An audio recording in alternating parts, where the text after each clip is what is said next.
اب میں اس مقدمے کے بعد آپ کے ساتھ یہ بات کرنا چاہوں گا کہ اولاد کے جو حقوق ہیں وہ ان کی پیدائش سے پہلے شروع ہو جاتے ہیں. ہاں یہ اہم بات ہے ڈاکٹر صاحب جو آپ بتا رہے ہیں، جیسے روح اور بدن کا تعلق جی ہو گیا. میں یہی کہتا ہوں کہ ہماری جو دینی تعلیمات ہیں جی وہ اس بات کی تعلیم دیتی ہیں کہ جب روح اور جسم کا اتصال ہو گیا اور زندگی قائم ہو گئی اور ایک جنین جو ہے وہ زندہ ہے، ایک ایمبریو الائیو ہے، تو اب اس کے حقوق ہیں.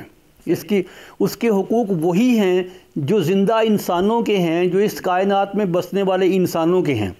میں اس کو دو واقعات سے یا دو مصادر سے آپ کو سمجھانا چاہوں گا. ایک حدیث صحیح بخاری میں مروی ہے، میں اس کا خلاصہ یہاں بیان کرنا چاہوں گا کہ عہد رسالت مآب علیہ السلام میں ایک خاتون جو امید سے تھیں ان کا قتل ہوا. جب وہ قتل ہوئیں تو ان کی دیت کا سوال پیدا ہوا. تو رسالت مآب علیہ السلام نے جس طرح اس کی ماں کی یعنی حاملہ خاتون کی دیت ادا کروائی، ویسے ہی اس جنین کی، اس بچے کی جو ماں کے پیٹ میں تھا اور زندگی کے مراحل طے کر رہا تھا، اس کی بھی دیت دلوائی. تو گویا یہ ہوا کہ اس کا حق اسی وقت جو ہے وہ قائم ہو گیا کہ وہ ایک زندہ حقیقت تھا، اور اس بچے کی چونکہ اب موت واقع ہو گئی ہے، اس لیے جس قاتل نے اس کی ماں کو قتل کیا ہے وہی اس کے بچے کا بھی قاتل ہے، تو لہٰذا وہ جہاں ماں کی دیت ادا کرے گا ویسے وہ بچے کی دیت بھی ادا کرے گا. ایک اور دوسری بات یہ ہے، اسی میں یہ فقہ کا مسئلہ ہے کہ اگر ایک بچہ جب پیدا ہوا، اور چاہے وہ پیدا ہونے کے 5 منٹ بعد، چند منٹ بعد ہی اس دنیا سے صدار گیا، لیکن جب وہ پیدا ہوا تو وہ زندہ تھا، تو وہ اس کے تمام حقوق جو وراثت کے حقوق ہیں، جو اس کے اور باقی زندوں کے حقوق ہیں، وہ بھی اس کو حقوق حاصل ہو گئے. پھر قرآن نے دو جگہ بلکہ اس بات کو کہا ہے کہ وَلَا تَقْتُلُوا أَوْلَادَكُمْ، جہاں 10 کمانڈمنٹس حضرت موسیٰ علیہ السلام کے بیان ہوئے ہیں، وہاں بھی قرآن نے یہی کہا ہے وَلَا تَقْتُلُوا أَوْلَادَكُمْ. اور سورہ اسراء یا سورہ بنی اسرائیل میں بھی وَلَا تَقْتُلُوا أَوْلَادَكُمْ مِنْ خَشْيَةِ إِمْلَاقٍ کہا ہے. تو ہم اس وقت اس بات کی اس نقطے پر بات کر رہے ہیں کہ اپنی اولاد جب وہ زندگی پا لے تو اس کو قتل نہیں کیا جانا چاہیے، اور اس کی زندگی کا وہی حق ہے اس کو جینے کا جیسے عام انسان کو حق ہے. تو اس لیے میں یہ کہنا چاہوں گا کہ بچوں کے حقوق کا آغاز ان کے پیدا ہونے سے پہلے ہو جاتا ہے، اور پھر جب تک وہ بچے رہتے ہیں ان کے وہ حقوق قائم و دائم رہتے ہیں. ہم اور بھی مزید بھی اس پہ بات کریں گے. آپ نے بڑی وضاحت فرما دی، خوبصورت. بالخصوص یہ جو آپ نے فرمایا کہ ان کے حقوق کا اسی وقت سے سلسلہ شروع ہو جاتا ہے جب روح اور بدن کا تعلق ہو جاتا ہے. جناب سے ثاقب اکبر صاحب، ڈاکٹر صاحب نے ایک بات تو بیان کر دی بنیادی، آپ یہ بتائیے گا کہ اولاد کے عام طور پہ کون سے بنیادی حقوق ہیں بچوں کے؟ آپ خود بھی والد ہیں، آپ صاحب اولاد ہیں، آپ متوجہ کیجئے ہمیں کہ اولاد کے بنیادی کون کون سے حقوق ہیں. بسم اللہ الرحمن الرحیم.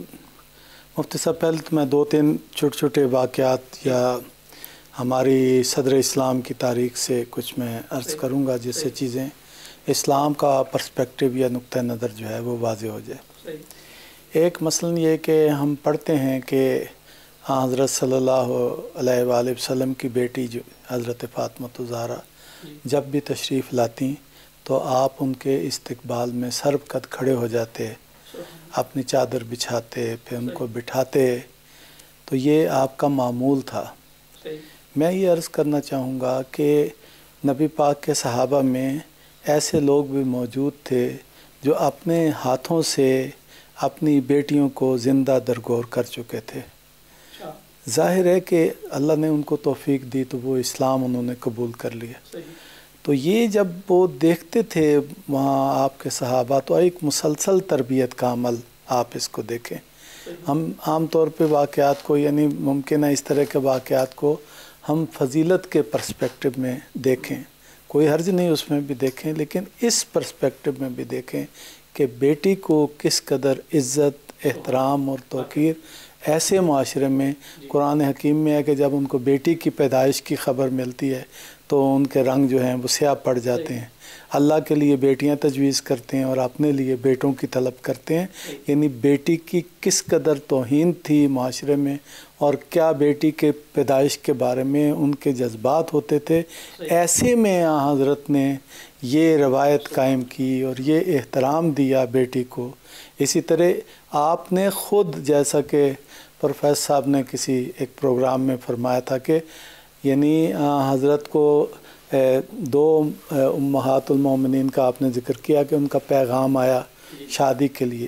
تو حضرت فاطمہ الزہرا کو متعدد شادی کے یعنی رشتے کہتے ہیں آئے اور حضرت نے اپنی بیٹی کو پوچھا بیٹی یہ رشتہ آیا ہے. یعنی 3 رشتے آئے تو بیٹی خاموش رہی. جب چوتھا رشتہ حضرت علی کا آیا تو بیٹی نے اس کو اپنی رضامندی کا اظہار کیا تو نبی پاک نے بھی اس کی تائید کی. تو پھر یہ رشتہ جو ہے وہ ہوا. بیٹی کو اس قدر مقام اور مرتبہ اسلام نے دیا ہے. آج جو لوگ عورتوں کے بیٹیوں کے حقوق کی بات کرتے ہیں جہالت اور تاریکی اور ظلمت میں ڈوبی ہوئی تاریخ تھی. میں نے چونکہ حضرت کے زمانے میں چائنا کی تہذیب اور یورپ کی تہذیب اور اسی طرح باقی علاقوں کی اور ہمارے یہ بر صغیر کی تہذیب اور یہاں کے رسم و رواج کا مطالعہ کیا ہے. اور میں نے اس دور کی بھی نبی پاک جب تشریف لائے تو عربوں کی تہذیب و تمدن اور اس میں عورت کی حیثیت کا بھی میں نے مطالعہ کیا ہے. واقعاً اتنا بڑا انقلاب آپ لے کے آئے.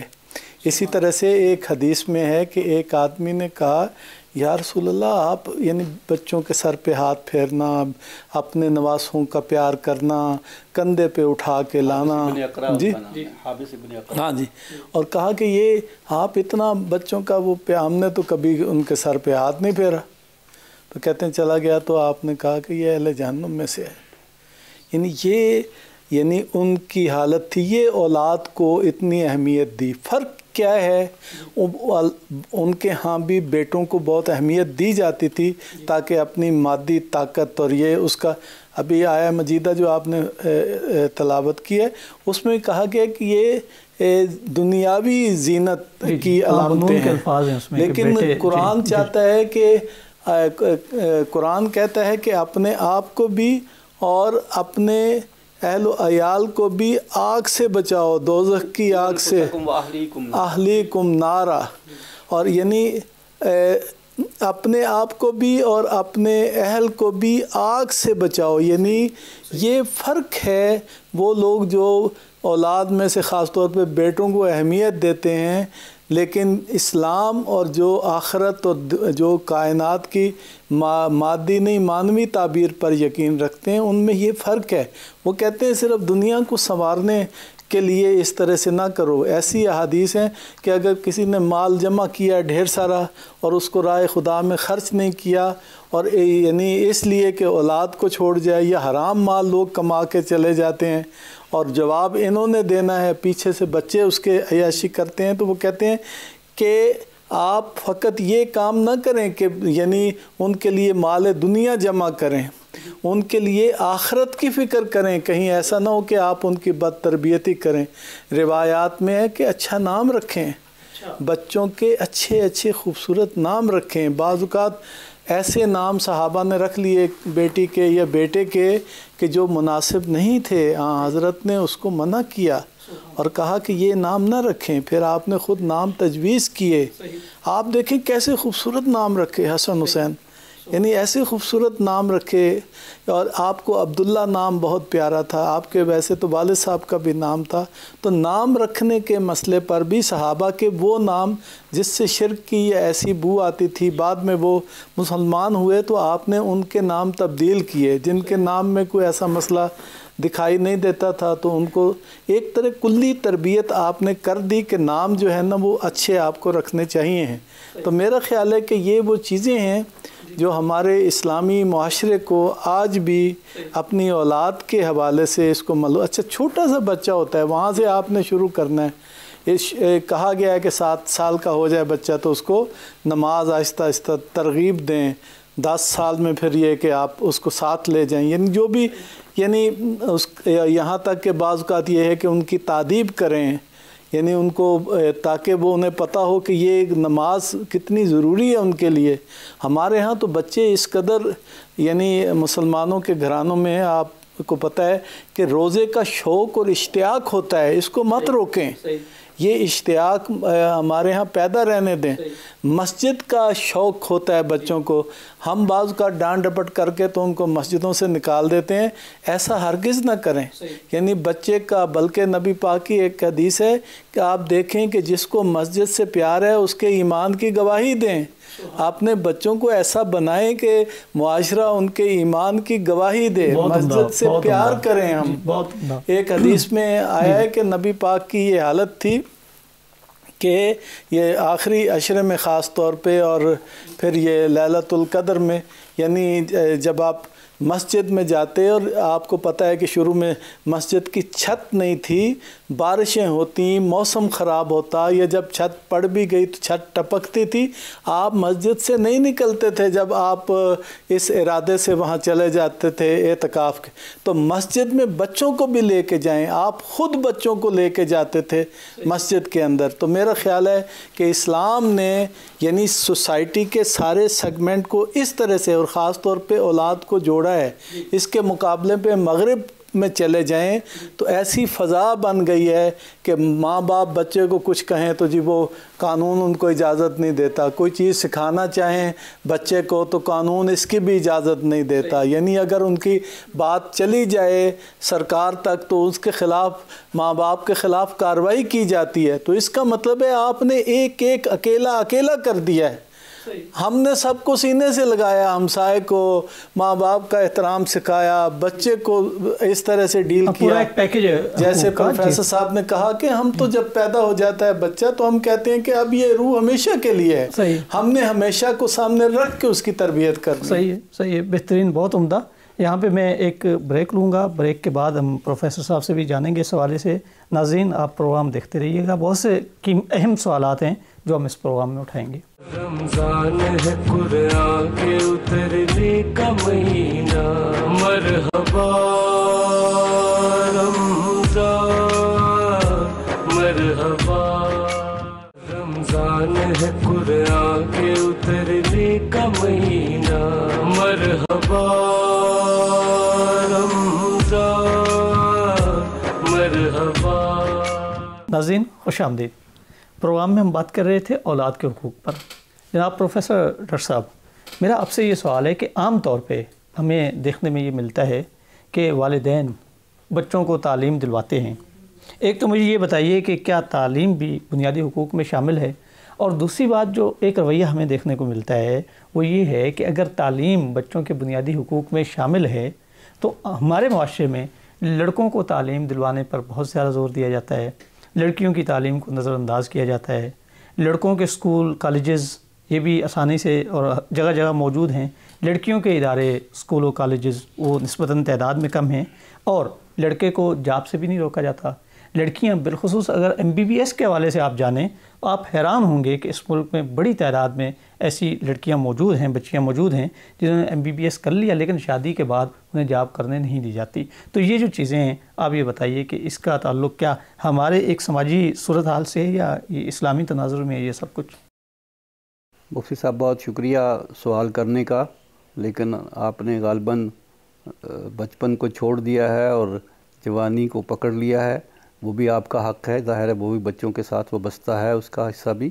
میں آپ کی توجہ ایک اور امر کی طرف دلانا چاہوں گا جو ابھی بچپن میں ہی ضروری ہے، وہ ہے والوالدات یرضین اولادہن حولین کاملین، کہ مائیں اپنے بچوں کو پورے 2 سال دودھ پلائیں۔ یہ ایک تو اولاد جو یہاں جمع ہے اس میں بچے اور بچیاں دونوں شامل ہیں۔ ایسا نہیں ہے کہ لڑکے کو تو دودھ پلائیں اور لڑکی کو دودھ پلانے سے محروم کر دیں، ایک بات تو یہ ہے۔ دوسری بات یہ ہے کہ بڑی دلچسپ حقیقت ہے کہ چند سال پہلے تک ہماری UNO اور یونیسیف اس بات کا پرچار کرتی تھی کہ جب بچہ پیدا ہو تو اس کو جو مصنوعی دودھ ہے وہ پلایا جائے اور ماں کا دودھ نہ پلایا جائے. یہ ان کے لیے بڑا ضرر رساں ہے, بڑا نقصان دہ ہے. جبکہ اللہ تعالیٰ نے دین اسلام کو انسانی فطرت کے عین مطابق بنایا ہے. میرا یہ ایمان اور یقین ہے کہ اسلام کا کوئی حکم انسانی فطرت کے خلاف نہیں ہے بلکہ اس کے عین مطابق ہے. تو اللہ تعالیٰ نے جو حکم دیا تھا کہ مائیں اپنے بچوں کو 2 پورے سال دودھ پلائیں, اب یونیسیف کو اور یو این او کو بڑے بعد از خرابی بسیار یہ معلوم ہوا کہ اس سے بہتر تو کوئی غذا جنین بچے کے لیے, ایمبریو کے لیے ہو ہی نہیں سکتی. اب کوئی چند سالوں سے 2-2.5 سال سمجھ لیں, 3 سال سمجھ لیں, اب یونیسیف اور یو این او جو ہے اس بات کا پرچار کرتے ہیں کہ جب بچہ پیدا ہو تو سب سے پہلے جو اسے خوراک دی جائے وہ اس کی ماں کا دودھ دیا جائے اور 6 مہینے تک اس میں کوئی کوتاہی نہ کی جائے کم از کم. تو بہرحال اگر صبح کا بھولا ہوا شام کو گھر آ جائے تو اسے ہم بھولا ہوا نہیں کہتے, لیکن بہرحال بعد از خرابی بسیار اب بچوں کی وہ تربیت کا لازمی حصہ کہ مائیں بچوں کو دودھ پلائیں اور 2 سال تک پلاتی رہیں, یہ بھی ایک ایسا مسئلہ ہے جو بچوں کا حق ہے. اس حق سے انہیں کوئی طاقت دنیا کی محروم نہیں کر سکتی. تو اس لیے یہ بھی ان کا حق ہے. اب اگلا حق ایک اور جس کی طرف پروفیسر ہمارے ثاقب صاحب نے بہت چلتے چلتے اشارہ کیا کہ انہیں اسلامی تعلیمات یا اسلامی احکام کا پابند بناؤ. وَأْمُرْ أَهْلَكَ بِالصَّلَاةِ وَاسْتَبِرْ عَلَيْهَا مُرُوا صِبْيَانَكُمْ بِالصَّلَاةِ. یہ ایک قرآن کی آیت ہے اور ایک حدیث ہے جس کا منشا یہ ہے کہ اپنے بچوں کو نماز کا پابند بناؤ. اور یہ بھی اس ایک حدیث کا اس میں لکھا ہوا ہے کہ جب 7 سال کا بچہ ہو جائے تو اسے نماز پڑھنا شروع کراؤ, اور اگر 10 سال تک وہ پابندی سے باقاعدگی سے نماز ادا نہ کرے تو پھر اس کے ساتھ سختی کا بھی برتاؤ کر سکتے ہو, یعنی ان سے پابند بنا سکتے ہو کہ وہ نماز پڑھے گا تو مثال کے طور پر اسے ٹافی ملے گی, اگر نماز نہیں پڑھے گا تو پھر اسے کسی چیز سے محروم ہونا پڑے گا. تو اس طرح کی تربیت, اب اس تربیت کا ایک وسیع تر میدان ہے, اور اس میں وہ جو حدیث ہے جس میں رسالت مآب علیہ السلام نے ارشاد فرمایا کہ من ربا بنتین, جس نے 2 بچیوں کی تربیت کی وہ میرے ساتھ جنت میں ایسے ہوگا جیسے ہاتھ کی 2 انگلیاں ہیں یا انگوٹھا اور انگلی ہے تو 2 انگلیاں آپ نے یوں کر کے دکھائیں. تو اس لیے وہ ربا جو ہے وہ تعلمہ سے بہت گہرا اور بہت وسیع تر مفہوم کا حامل لفظ ہے, جس میں تعلیم بھی ہے, تربیت بھی ہے, مینرز بھی ہیں, ایٹیکیٹس بھی ہیں, اخلاق بھی ہے, کردار بھی ہے, سب کچھ اس میں شامل ہے. تو یہ جو والدین یا والد اور والدہ کسی بچی کی یا 2 بچیوں کی یا ایک بچے اور ایک بچی کی تربیت کرتے ہیں تو گویا وہ انہیں نہ صرف تعلیم دلاتے ہیں, یعنی تعلیم ہمارے ہاں پڑھنے لکھنے سے عبارت ہے, انہیں صرف پڑھنا لکھنا ہی نہیں سکھاتے بلکہ انہیں مینرز, ایٹیکیٹس, اخلاق, کردار سازی اور پھر دوسروں کے ساتھ میل ملاپ کے طریقے, مہمان نوازی, بڑوں کی عزت, چھوٹوں کے ساتھ احترام, یہ ساری چیزیں سکھاتے ہیں. کیونکہ حدیث پاک میں نبی پاک علیہ السلام نے ایک توازن قائم کیا ہے, ایک اعتدال کا حکم دیا ہے. آپ نے فرمایا فلیس منا من لم یوقر کبیرنا فلیس منا من لم یرحم صغیرنا. جو ہمارے چھوٹوں پر شفقت نہیں کرتا وہ مسلمان کمیونٹی سے بلانگ نہیں کرتا, اور جو چھوٹے بڑوں کا احترام اور عزت نہیں بجا لاتے وہ بھی مسلمان معاشرے کا حصہ نہیں ہیں. تو اس لیے اس شفقت, محبت, پیار, انسیت, دلچسپی ان کے ساتھ وقت گزارنا, ان کی جو دلجوئی کی باتیں ہیں وہ کرنا, ان کے ساتھ پڑھائی کے وقت پڑھائی کرنا, کھیل کود کے وقت کھیل کود کرنا, اور پھر انہیں جو زندگی کے طور طریقے ہیں وہ کر کے دکھانا اور سکھانا اور پڑھانا, یہ سارے چیزیں تربیت کا حصہ ہیں.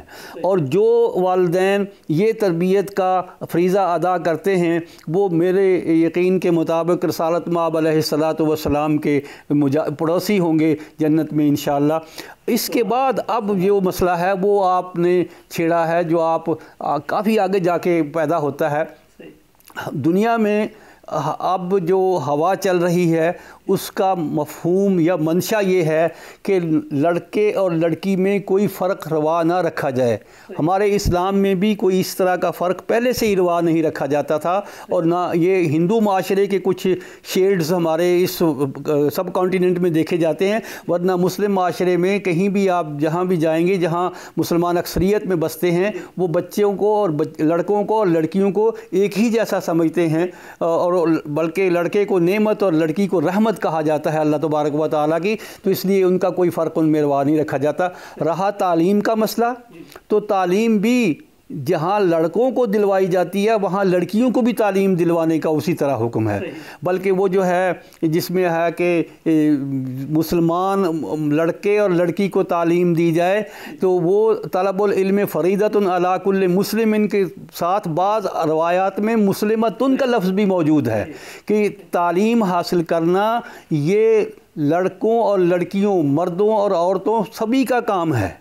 اور جو اطلب العلم من المہد الی اللحد ہے، یہ اتنا عام حکم ہے کہ جس میں نہ صرف بندے مرد شامل ہیں، male persons of the Muslim society are included in the same way female persons are also included in this hadith. تو اس لیے اس لحاظ سے تعلیم کے بارے میں بھی کوئی دوئی یا کوئی فرق روا نہیں رکھا جانا چاہیے، اور جیسے بچوں کو لڑکوں کو تعلیم دلوائی جائے ویسے ہی لڑکیوں کو بھی تعلیم دلوائی جانی چاہیے۔ اور میں ایک جملہ کہہ کے یہ ختم کروں گا کہ ہمارے اس معاشرے میں جہاں میں اور آپ مفتی صاحب اور ہمارے سامعین کرام اور ناظرین محترم بستے ہیں، وہاں لڑکوں اور لڑکیوں کو تعلیم دلانے کا رواج عام ہو گیا ہے، اور یہ اطمینان کی بات ہے، لیکن فکر کی بات یہ ہے کہ ان کو جن تعلیمی اداروں میں تعلیم دلوائی جاتی ہے وہاں دین نہیں سکھایا جاتا، وہاں اسلام نہیں سکھایا جاتا، وہاں اسلامی تعلیمات سے روشناس نہیں کرایا جاتا۔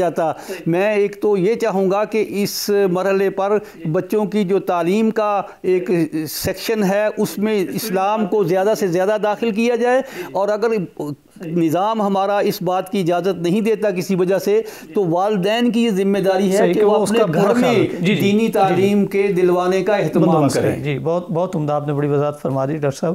اچھا جناب سید ثاقب اکبر صاحب، ہم حقوق اولاد پہ بات کر رہے ہیں، تو بریک سے پہلے آپ کچھ احادیث اور روایات بیان کرنا چاہ رہے تھے، میرے خیال ہے آپ پہلے وہ بیان کر لیں، اس کے بعد ہم وقفے کے بعد کچھ دیگر امور پہ بات کر لیں گے۔ ہاں مفتی صاحب، ضروری ہے، چونکہ ہمارے پیش نظر یہ ہے کہ اسلام کا کیا پوائنٹ آف ویو ہے اولاد کی تربیت کے حوالے سے، تو بہتر یہ ہے کہ قرآن و سنت کو اس سلسلے میں جو ہے ہم سامنے رکھ کے ہم بات کریں۔ مثال کے طور پر امام صادق علیہ السلام کا ایک فرمان ہے یہاں پہ کہ بس خدا اپنے اس بندے پر رحم کرتا ہے جو اپنے بیٹے کو زیادہ چاہتا ہے، بیٹے کے لیے، بیٹی کے بھی الگ حقوق ہے۔ جو شخص اپنی اولاد کا بوسہ لیتا ہے، ایک بوسے سے اس کو ایک نیکی ملتی ہے۔ تو اسی طرح سے ایک حدیث میں نے پہلے بھی کہی کہ نبی پاک کو جب دیکھا کہ بچوں کو پیار کرتے ہیں تو اس نے کہا کہ ہم نے تو ایسا۔ حضرت حسن رضی اللہ عنہ کا نام خاص طور سے آتا ہے کہ جب وہ ان کو پیار کر رہے تھے تو تب اس ایک مسلمان قبیلے کے سردار نے یہ بات کہی تھی۔ اچھا، تو ایک بڑی مزے کی بات ہے حدیث میں نبی پاک نے فرمایا کہ جس کے پاس چھوٹا بچہ ہو اسے چاہیے کہ اس کے ساتھ کھیلے۔ ہاں، تو مفتی صاحب میرا کوئی بچہ ایسا نہیں ہے جس کے ساتھ بچپن میں نہیں کھیلا۔ آگے بچوں کے بچے بھی اگر مجھے مل جائیں تو میں ان کے ساتھ بھی کوشش کرتا ہوں کہ ذرا اسی طرح نیک اور صالح اولاد جنت کے پھولوں میں سے پھول ہے، یہ بھی نبی پاک کا ایک فرمان ہے۔ اچھا، یہ جو قرآن حکیم کی بعض آیات میرا خیال ہے ہمیں ہمیشہ سامنے رکھنی چاہیے۔ مثلاً یہ کہ حضرت لقمان کے بارے میں ہے کہ انہوں نے بیٹے کو نصیحت کی، اے میرے بیٹے کسی کو خدا کا شریک قرار نہ دو کیونکہ شرک بہت بڑا ظلم ہے۔ اس کا مطلب ہے آپ نے اس کو توحید پرست بنانا ہے، ابتدا میں بچپن میں، ہاں اس کو شروع سے ہی توحید پرست بنانا ہے۔ اسی طرح سے قرآن حکیم میں ہے کہ ابراہیم نے کہا اے میرے رب اس شہر مکہ کو امن کا شہر قرار دے اور مجھے اور میری اولاد کو بتوں کی پرستش سے دور رکھ۔ اسی طرح سے ہم روزمرہ کی ہماری دعا ہے، ہم کہتے ہیں رب اجعلنی مقیم الصلاۃ ومن ذریتی ربنا وتقبل دعا، کہ پروردگار مجھے بھی اور میری ذریت میں سے بھی ایسے لوگ قرار دے کہ جو یعنی تیری نماز جو ہے وہ تیری عبادت جو ہے وہ بجا لائیں اور ہماری دعا کو قبول کر۔ یہاں میں ایک بات کہنا چاہتا ہوں کہ یہ مذاق والی بات نہیں ہے، یعنی آپ پوری دیانتداری سے دعا کریں کہ یہاں من کا بھی لفظ بڑا معنی خیز مجھے لگتا ہے کہ ان کو پتہ ہے کہ ساری ضروریت تو ایسا نہیں ہوگا کہ جو اس راستے پہ رہے، لیکن ان کی خواہش یہ ہے کہ ان کی سلسلہ اولاد میں سے، ان کی نسل میں سے مردوں اور عورتوں کا ایک ایسا سلسلہ جاری رہے کہ جو اللہ کی عبادت کرنے والے ہوں، خدا کی طرف دعوت دینے والے ہوں۔ تو یہ بہت میں سوچ سمجھ کے یہ اللہ تعالیٰ کے حضور ہمیشہ میں بھی حضرت ابراہیم کی پیروی میں دعا کرتا ہوں کہ میری نسل اور اولاد میں سے، مردوں میں سے، عورتوں میں سے، بیٹوں میں سے، بیٹیوں میں سے ایسے لوگ ہوں جو پروردگار تیری یاد پہ قائم رہیں اور تیری عبادت جو ہے وہ بجا لاتے رہیں۔ یہ حضرت ابراہیم سے ہم نے سیکھا ہے اور اسی طرح سے ہمیں یہ کہتے بھی رہنا چاہیے اور اللہ سے آرزو کرنی چاہیے۔ اور اللہ تعالیٰ ابراہیم علیہ السلام کے بارے میں بھی ہے اور حضرت یعقوب کے بارے میں بھی ہے کہ انہوں نے اپنی زندگی کے آخری لمحات میں اپنی اولاد کو اس دین کی وصیت کی اور فرمایا کہ اے میرے فرزندو، خدا نے تمہارے لیے اس پاک دین کو چنا ہے، بس تم اسی دین اسلام پہ مرنا۔ فلا تموتن الا وانتم مسلمون، کہ نہ مرنا مگر یہ کہ تم اللہ کے حضور جو ہے سر تسلیم خم کیے ہوئے بندوں میں سے ہوں۔ یعنی دین کی بھی انہیں تعلیم دینا ہے اور یہ متوجہ کرنا ہے کہ ایک اور بڑی خوبصورت آیت ہے کہ یہ کچھ لوگ کہتے ہیں خدایا ہماری بیوی بچوں کو ہماری آنکھوں کا نور قرار دے۔ یہ آنکھوں کا نور قرار دینا بڑا معنی خیز ہے۔ دیکھیں جی ہاں، قرۃ اعین، کہ یا اللہ ان کو ہماری آنکھوں کا نور اور جو ہے نا وہ ایک یا ٹھنڈک جو ہے وہ قرار دے۔ یہ ٹھنڈک تبھی ہو سکتی ہے اور آنکھوں کا نور تبھی ہو سکتا ہے کہ وہ اچھے ہوں، وہ نیک عمل کرنے والے ہوں، وہ صحیح راستے پہ ہوں، یعنی اسی کے اندر ساری باتیں جو ہے وہ موجود ہیں۔ بہت عمدہ، آپ نے ایک جامع آیت کی تلاوت کی اور اس کے ذیل میں یہ ساری چیزیں ہیں کہ وہ تبھی قرۃ اعین بن سکتے ہیں، آنکھوں کی ٹھنڈک، جب ان کی تربیت صحیح نہج پہ کی گئی۔ حضرت علی علیہ السلام کا جی ایک فرمان مفتی صاحب وہ کہ برے بیٹے سے شرافت مٹی میں مل جاتی ہے، انسان کا شرف اور آبرو جو ہے وہ جاتی رہتی ہے اگر بیٹے برے ہوں۔ تو یہ آپ دیکھیں نا حضرت نوح علیہ السلام کو کتنا رنج اور غم ہوا ایک بیٹا جب اللہ کی توحید کے راستے سے جو ہٹ گیا۔ اسی طرح اور بھی میرا خیال ہے آیات و احادیث کا ایک سلسلہ ہے اور آیات آپ نے بیان کی ہیں حقوق کے حوالے سے، مزید اس پہ بات کریں گے۔ ناظرین کچھ سوال جو اہم تھے وہ باقی ہیں ابھی، لیکن وقت ہوا چاہتا ہے ایک بریک کا، ملتے ہیں بریک کے بعد۔ رمضان ہے قرآن کے اترنے کا مہینہ، مرحبا رمضان مرحبا، رمضان ہے قرآن کے اترنے کا مہینہ، مرحبا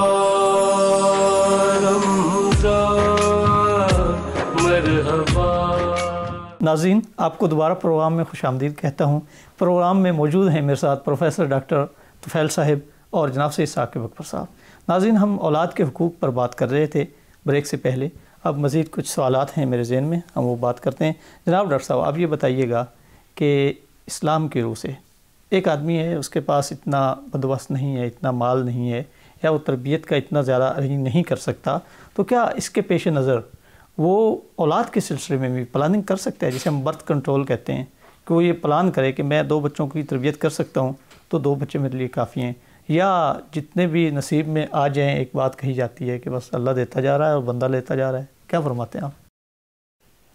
مفتی صاحب آپ نے بہت مشکل سوال مجھ سے پوچھا ہے، بہرحال میں کوشش کروں گا کہ قرآن و سنت کی روشنی میں کچھ بات کر سکوں۔ اولاد انسان کے اختیار میں نہیں ہے، یہب لمن یشاء اناثا ویہب لمن یشاء الذکور او یزوجہم ذکرانا و اناثا ویجعل من یشاء عقیما۔ یہ قرآن نے بیان کیا ہے کہ اللہ تعالیٰ جسے چاہتا ہے بیٹے عطا کرتا ہے، جسے چاہتا ہے بیٹیاں عطا کرتا ہے، جسے چاہتا ہے اسے بیٹے اور بیٹیاں بیک وقت عطا کر دیتا ہے، اور بعض کو اس میں سے بانجھ بھی بنا دیتا ہے۔ تو یہ اللہ تبارک و تعالیٰ کا اختیار ہے، میرا اور آپ کا اختیار نہیں ہے۔ دوسرا اختصار کے ساتھ بات یہ ہے کہ جب کوئی بچہ پیدا ہوتا ہے تو قرآن حکیم نے اللہ تعالیٰ کی زبان میں یہ فرمایا ہے وَمَا مِن دَابَّةٍ فِي الْأَرْضِ إِلَّا عَلَى اللَّهِ رِزْقُهَا وَيَعْلَمُ مُسْتَقَرَّهَا وَمُسْتَوْدَعَهَا كُلٌّ فِي كِتَابٍ مُبِينٍ۔ یہ اللہ تعالیٰ نے پہلے سے ڈٹرمن کر رکھا ہے کہ جب کسی جاندار کو پیدا کرے گا تو اس کے رزق کا وہ بندوبست کرتا ہے اور رزق کا اس کا کفیل ہے وہ۔ اور ہمارا یہ ایمان ہے کہ وَمَن يَتَوَكَّلْ عَلَى اللَّهِ فَهُوَ حَسْبُهُ، جو اللہ پر بھروسہ کرتا ہے اللہ اس کے لیے کافی ہے۔ تیسرا ابھی میں نے شروع میں بھی ذکر کیا تھا کہ وَلَا تَقْتُلُوا أَوْلَادَكُمْ خَشْيَةَ إِمْلَاقٍ، تم بھوک کی وجہ سے کہ یہ کہ رزق کم ہے تو اس کی وجہ سے اپنی اولاد کو قتل نہ کرو۔ اس لیے یہ بات بھی پیش نظر رہے کہ رزق انسان نہیں اللہ تبارک و تعالی ہے، اور اللہ تعالی ہر جاندار کے رزق کا وعدہ کرتا ہے، یقین دہانی کراتا ہے کہ کفیل بنتا ہے۔ اگلی بات یہ کہ رسالت مآب علیہ السلام نے یہ ارشاد فرمایا کہ قیامت کے دن مجھے اپنے کثرت امت پر فخر ہوگا، اور یہ مسلمان جتنی تعداد میں زیادہ ہوں گے میں سمجھتا ہوں کہ دین کا غلبہ اسی طرح ہو سکتا ہے۔ اور اگر ہم فیملی پلاننگ کریں گے تو جو اب خلا یورپ میں پیدا ہو گیا ہے جنہوں نے فیملی پلاننگ کا آغاز کیا تھا اور اب وہ اس سے مراجعت کرنے والے ہیں، تو یہ پھر مسلمانوں کے لیے بھی دنیا میں بھی اور آخرت میں بھی اور رسول اللہ صلی اللہ علیہ وآلہ وسلم کی امت کے حوالے سے بھی یہ ایک نقصان ہوگا۔ میں آخری بات یہ کہنا چاہتا ہوں کہ ایک دانا نے بڑی خوبصورت بات کہی ہے۔ انہوں نے یہ کہا کہ ہر پیدا ہونے والا بچہ اپنے کھانے کے لیے ایک منہ، کمانے کے لیے دو ہاتھ، اور اس سے بڑھ کر اپنی قسمت ساتھ لے کے آتا ہے۔ اور ایک اور بات جو مجھے ابھی یاد آئی اس دوران میں، یورپ میں ایک لا ہے جسے عمر لا کہا جاتا ہے۔ یہ عمر لا کیا ہے؟ عمر لا یہ ہے کہ حضرت عمر رضی اللہ تعالیٰ عنہ نے فرمایا تھا کہ اگر فرات کے کنارے پر کوئی کتا بھی بھوکا مرے گا تو عمر اس کے لیے جواب دہ ہے۔ یعنی انہوں نے کفالت دی تھی، کفالت پیش کی تھی کہ میں ہر جاندار کو اس کی ضروریات زندگی فراہم کروں گا۔ تو یورپ میں اس وقت قانون یہ ہے کہ کسی بھی ریاست کا کوئی شہری رات کو بھوکا نہیں سوئے گا۔ انہوں نے سوشل سیکیورٹی کا ایک نظام قائم کیا ہے جو عمر لا کے تحت ہے، اور اس کو عمر لا کا ہی پروڈکٹ وہ کہتے ہیں۔ اور چنانچہ اس سوشل سیکیورٹی کے تحت ہر بے روزگار کو، ہر ضرورت مند کو نہ صرف گھر، رہائش اور ضروریات زندگی ملتی ہیں بلکہ کھانے پینے کی چیزیں بھی فراہم کی جاتی ہیں۔ میں سمجھتا ہوں کہ مسلمان ریاستوں کی یہ کمزوری ہے کہ وہ انسانوں کو بھوکا مرتا ہوا دیکھتے ہیں اور ان کا اہتمام نہیں کرتے، بلکہ اس کے برعکس خواہ مخواہ مسلمانوں کو غیر اسلامی تعلیمات اور پلاننگ اور پتہ نہیں کیا کچھ سکھاتے رہتے ہیں۔ میں توجہ دلانا چاہوں گا مسلمان ریاستوں کی کہ وہ اپنے ہاں وہ یورپ والا سوشل لا، سیکیورٹی لا قائم کریں جسے عمر لا کے نام سے جانا جاتا ہے، اور جو مسلمانوں کی اپنی ایک پیداوار ہے۔ تو اس لیے میں کسی طرح بھی فیملی پلاننگ کے حق میں نہیں ہوں، لیکن میں اس بات کے حق میں ضرور ہوں کہ کوئی بچہ، کوئی جوان، کوئی بوڑھا بھوکا نہیں رہنا چاہیے اور رات کو بھوکا نہیں سونا چاہیے۔ جو اس ریاست کی ذمہ داری ہے کہ وہ ان کو ضروریات زندگی فراہم کرے۔ اب ہمارے ہاں پناہ گاہیں اور یہ لنگر خانوں کا ایک سلسلہ شروع کیا گیا ہے۔ میں سمجھتا ہوں کہ یہ اس میں بھی مزید اصلاح اور وسعت کی ضرورت ہے۔ اب ہم جب اس نظام کو اپنا لیں گے تو مجھے یقین ہے کہ وہ جو بات لوگ کہتے ہیں کہ اس کے ایک بندے کے ہاں 5 بچے ہیں اور اگر وہ ان کی پرورش نہیں کرتا تو وہ پیدا کیوں کرتا ہے، یہ پھر ریاست کو ذمہ داری قبول کرنی ہے کہ ریاست کے ہر شہری کو ضروریات زندگی فراہم کرنا ریاست کے ذمے ہے۔ صحیح جناب سید ثاقب اکبر صاحب، ڈاکٹر صاحب نے ایک موقف، ایک پہلو بیان کر دیا ہے، لیکن میرے بھی سوالات ہیں، یقیناً ناظرین کے بھی ہوں گے۔ ایک تو ڈاکٹر صاحب نے بات کی خشیت املاک والی کہ بھوک کے خوف سے انہیں قتل نہ کریں، اس کا تعلق تو تب ہے نا جب جان پڑ گئی ہو۔ اچھا، دوسری بات یہ ہے کہ بعض ہمیں فقہی ایسی متون سے ہمیں ہدایت ملتی ہے، یا ہم ایک بطور شاہد مثال پیش کر سکتے ہیں کہ عزل کرنا یعنی پلاننگ کرنا کسی نہ کسی عنوان سے وہ جائز ہے، اگرچہ ٹھیک ہے ہم کہہ سکتے ہیں کہ زیادہ پسندیدہ عمل نہ ہوگا۔ اچھا، تیسری بات یہ ہے کہ ہمارے سامنے ہے کہ یا تو ایسے اسباب ہوں، ایسی صورتحال ہو کہ لوگ ایڈجسٹ ہو سکتے ہوں. جیسے پاکستان جیسے ممالک جہاں ہمیں معلوم ہے کہ بنیادی انسانی حقوق ابھی تک ہمارے سامنے ریاست دینے سے قاصر ہے. ایسی صورت میں اگر ہم یہ سوچیں کہ ان سب کو ریاست سنبھالے گی تو ہم دیکھ چکے ہیں کہ یہاں ایسا کچھ پاسبل نہیں ہے. ان ساری چیزوں کو دیکھتے ہوئے ذرا آپ اپنا موقف بیان کیجئے گا کہ اگر روح اور بدن کے تعلق سے پہلے، بچے میں روح ڈلنے سے پہلے اگر آدمی کوئی پلاننگ کرتا ہے جس میں یہ بھی ہو سکتا ہے کوئی طریقہ اپناتا ہے یا کوئی میڈیکلی سیٹ اپ کرتا ہے یا از خود کوئی ایسی روش بنا لیتا ہے کہ وہ اولاد کے حوالے سے کوئی پیشگی پلاننگ کرنا چاہتا ہے، تو کیا یہ توکل کے خلاف ہوگا یا اسلامی تعلیمات کے خلاف ہوگا؟ آپ کیا کہتے ہیں؟ مفتی صاحب، مسئلہ یہ ہے کہ یعنی ساری اسلامی تعلیمات یا انسانی معاشرے کے سارے پہلوؤں سے ہٹ کر جب ایک سوال کو جب باہر نکال کے آپ بات کرتے ہیں یا اس کا جائزہ لیتے ہیں تو پورا یعنی آپ کو وہ صحیح طرح سے اس کا جواب نہیں دیا جا سکتا. ہم ایک سوال کو سوسائٹی کے اندر دیکھتے ہیں، اندر، اور اس کی ساری جو اسلام کی تعلیمات ہیں یا انسانی سوسائٹی کے مسائل ہیں اس کو اس کے فریم ورک میں دیکھتے ہیں. میں 2-3 چیزیں آپ کے خدمت پیش کرتا ہوں. فرض کیجئے نمبر 1 کہ عورت بیمار ہے. جی آپ کو پتہ ہے کہ اگر یہ یعنی اس بیماری کی حالت میں بچے کو یعنی نہیں اس کے یہ پال سکتی، یعنی اس کے پیٹ میں یا مزید بیمار ہو جائے گی، یہ بچہ بیمار ہو سکتا ہے اس سے، تو اس طرح کے امور میں پھر آپ ایسا اقدام کر سکتے ہیں کہ بچے کی پیدائش کو آپ روکیں. نمبر 1. نمبر 2 یہ ہے کہ اگر آپ چاہتے ہیں کہ پورے 2 سال بچہ دودھ پیے تو ظاہر ہے کہ ایک وقفہ جو ہے پھر آپ کو اس کو مینٹین جو ہے وہ کرنا پڑے گا کہ بچہ جو ہے، یا اور ایسے یہ ہیں انڈیویجول کیسز. جب آپ ہم سے ایک مسئلے میں فتویٰ پوچھتے ہیں تو ہم کچھ اور بات بتاتے ہیں. جب آپ انڈیویجول کیسز آپ پر آ جائیں گے تو ہم اس کے اندر استثناءات اور جو اس کے اندر جواز موجود ہیں اس پر ہم گائیڈ کر سکتے ہیں اس انڈیویجول کو کہ بھئی یہ مسئلہ درپیش ہے تو اس کا یہ حل ہے. بظاہر ایسے ہی ہے ڈاکٹر صاحب نے ابسولوٹ بات کی ہے اور آپ حالات کے مطابق اسی طرح سے میں یہ آپ سے عرض کروں کہ پوری دنیا میں اس وقت بھی اتنی غذا پیدا ہوتی ہے کہ جتنے خلق خدا موجود ہے اس کو پوری آ جائے، بلکہ اس سے زیادہ. بڑی طاقتیں لوگوں کو، غریب قوموں کو گندم دینے کے بجائے سمندر میں ضائع کر دیتی ہیں، ان مظلوم اور غریب قوموں کو نہیں دیتی.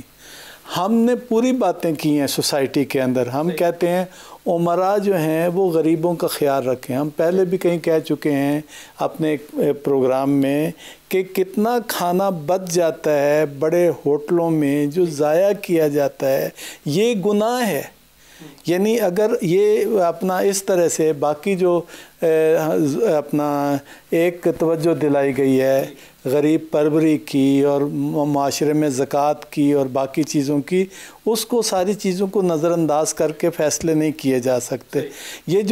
یہ پاکستان جیسے معاشرے میں کرپشن زیادہ ہے، ظلم زیادہ ہے. چند گھرانے جو ہیں انہوں نے پاکستان کے، وہ پاکستان کا کیا پوری دنیا میں جو امریکہ میں ایک تحریک چلی تھی اپنا، جس میں وہ کیا اس کا نام تھا، آکوپیشن وال اسٹریٹ آکوپیشن موومنٹ، جس میں انہوں نے کہا تھا 99% لوگوں کے وسائل 1% لوگوں کے ہاتھ میں ہیں.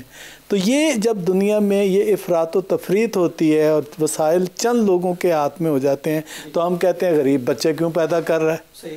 تو میرا یہ خیال ہے کہ ساری چیزوں کو منظم کر کے دیکھنا پڑے گا.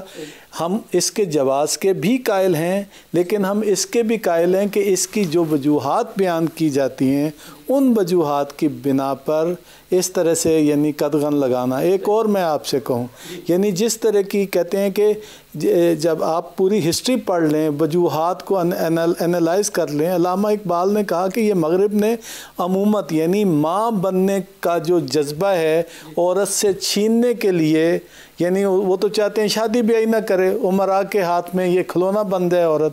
انہوں نے اپنے بڑی فیکٹریز کو اور اپنی انڈسٹریز کو چلانے کے لیے سستی لیبر کے طور پر اس عورت کو استعمال کیا اور کہا کہ بھی اس کے بھی حقوق ہیں. حقوق کیا ہیں کہ وہ گھر سے نکلے اور وہ آزاد ہو جائے. اور یہ بھی کہنا کہ بھی یہ جو فیملی پلاننگ کے نام پر یعنی برتھ کنٹرول، بلکہ ان کے ہاں تو لفظ ہے برتھ کنٹرول کے نام پر عورت کی یہ جو ذمہ داری ہے ماں بننے کی، اس کی گود میں یعنی ایک اس کے شوق پیدا کرنا کہ وہ ماں بنے گی، بچے کو پالے گی. ہمارے یہاں کہا جاتا ہے کہ ماں کے پیروں کے نیچے جنت ہے. مغرب نے تو یہ جنت چھین لی ہے، ماں کو اس سے محروم کرنا چاہتا ہے. تو یہ مغرب سے مراد میری وہ مادی تہذیب ہے یا وہ ذہنیت ہے جو عورت کو اس کے جو نیچرل اور جو اس کی اسٹرکچرل اس کی ذمہ داریاں ہیں یعنی اس سے وہ چاہتا ہے کہ وہ محروم ہو جائے اور سرمایہ دار اپنے مقاصد حاصل کرے. اب مرد کی شادی، عورت کی شادی معاشرے کو کس طرف تباہی کی طرف جو ہے وہ لے جا رہے ہیں. نتیجہ کیا ہوا ہے؟ پروفیسر صاحب نے کہا کتنے ملک ایسے ہیں جن کی آبادی نیچے کی طرف آ رہی ہے. وہ چاہتے ہیں کہ وہ ملک جہاں سے اب آپ اس نسل کو کہاں لے جائیں گے؟ آپ نے تو ان کو ایسا وہ جیسے قرآن حکیم میں حضرت لوط علیہ السلام، میں جب بھی ان کا نام آتا ہے تو مجھے غم آتا ہے ان کی شخصیت کے ساتھ جو کچھ ہوا. یعنی ایسی جب آپ وحشی بنا دیں گے ان چیزوں کے، پھر کہیں گے آپ کہ یہ تو انسان کی فطری خواہش ہے، اس کو آزادی ہے، پھر وہ جو مرضی کرے. جب ایک اس کے اندر آپ ایسی اس پروپیگنڈے کے ذریعے سے ایک اس کے اندر ایک قرآن کہتا ہے نا شیطان آپ کے اعمال کو زینت دیتا ہے، اس کو جب زینت دے کے ایسے اعمال کو پیش کریں گے تو آپ بتائیں کہ معاشرہ کیسے لوگ اپنی گود میں بچے کو پالیں گے اور دوسرے کے بچوں کو کی محبت آپ کے اندر کہاں رہنے دیں گے؟ یہی وہ لوگ ہیں جن کو پھر آپ ایٹم بم پھینکنے کے لیے، پھر آپ کو اسلحہ چلانے کے لیے، پھر آپ کو باقی ملکوں میں فوج میں بھرتی کرنے کے لیے، پھر مدر آف دا آل بم پھینکنے کے لیے آپ ان کو استعمال کریں گے جن کو پتہ ہی نہیں بچے کیا ہوتے ہیں اور ان کی محبت کیا ہوتی ہے. میرا خیال ہے چیزوں کو سب کو الگ کر کے نہیں دیکھا، پوری عالمی حالات کو دیکھنا پڑے گا، وجوہات کا انالیسس کرنا پڑے گا، پھر جا کے ہم کسی نتیجے. اور حکومتیں اپنی ذمہ داریوں سے اس طرح کہہ کے فرار نہیں کر سکتی. میرا خیال ہے ساری چیزوں کو ایک منظم معاشرے کے طور پہ ہمیں آگے بڑھنا چاہیے. کرے ماں باپ کی ذمہ داریاں ہیں، اولاد کی ذمہ داریاں ہیں، سوسائٹی کی ذمہ داریاں ہیں، حکمرانوں کی ذمہ داریاں. بجائے ناظرین بڑی جامع گفتگو آپ نے دونوں صاحبان علم کی سنی. لیکن آپ کے لیے اس میں بہت سے آپ کہہ لیجئے کہ نکات ہیں جن پر آپ کو توجہ دینا ہے. آخر میں بھی دو چار باتیں کہنا چاہوں گا. ایک تو یہ کہ جیسے پروفیسر ڈاکٹر محمد طفیل صاحب نے بتایا آپ کو بچوں کو تعلیم دلوانا ہے. جناب سید ثاقب اکبر صاحب نے بھی اس سے اتفاق کیا، بلکہ یہ ان کے جملے تھے. آپ کو ان کی تربیت کا بخوبی بندوبست کرنا ہے. اور ایک نقطہ جو تربیت کے حوالے سے میں دیکھتا ہوں وہ یہ کہ عام طور پہ بچوں کے اخلاقیات اور بچیوں کے اخلاقیات میں فرق رکھا جاتا ہے. مثلا ابھی یہ موبائل کی بات تھی تو بیٹوں کے موبائل پر نظر نہیں رکھی جاتی، بیٹیوں کے لیے موبائل کو برا اور اس پر مسلسل نظر رکھی جاتی ہے. شاید یہی سبب ہے کہ آج معاشرے میں دوسروں کے بیٹے بیٹیوں کو خراب کرتے ہیں.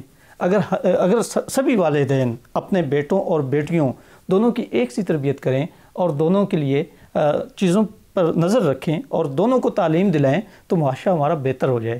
اس سے بچنے کے لیے ضروری ہے کہ ہم ان چیزوں کا اہتمام کریں اور بچوں میں امتیاز نہ برتیں اور کو ایجوکیشن یا دیگر بہانوں سے ہیلوں سے بچیوں کو تعلیم سے محروم رکھنا یہ ناانصافی ہوگی، یہ ظلم و زیادتی ہوگی. اس کا خاتمہ ہونا چاہیے. جیسے آپ نے سیرت کے واقعات سنے، یونیورسٹیوں میں ایسی فضا ہو کہ جس میں ان کی عفت اور دونوں کی یعنی وہ محفوظ رہے. وہ بھی تربیت ہمارے ذمے ہے. آخر وہ بیٹے کہاں سے آتے ہیں جو بیٹیوں کو تنگ کرتے ہیں؟ وہ بچے کن ماؤں کے پروردہ ہیں جو معاشرے کے لیے عذاب بنتے ہیں؟ وہ آخر ہمارے ہی بچے ہیں، وہ آخر ہمارے ہی پروردہ ہیں، ہمارے ہی معاشرے کا حصہ ہیں. تو بطور والدین آپ سب کی ذمہ داری، ہم سب کی ذمہ داری بہت زیادہ ہے. ناظرین، ہمارے پروگرام قرآن آئین زندگی کا وقت ختم ہوا چاہتا ہے. اسی کے ساتھ اپنے میزبان امجد عباس کو اجازت دیجیے. کل دوبارہ آپ کی خدمت میں ہم اسی پروگرام کے ساتھ حاضر ہوں گے. تب تک کے لیے اللہ حافظ.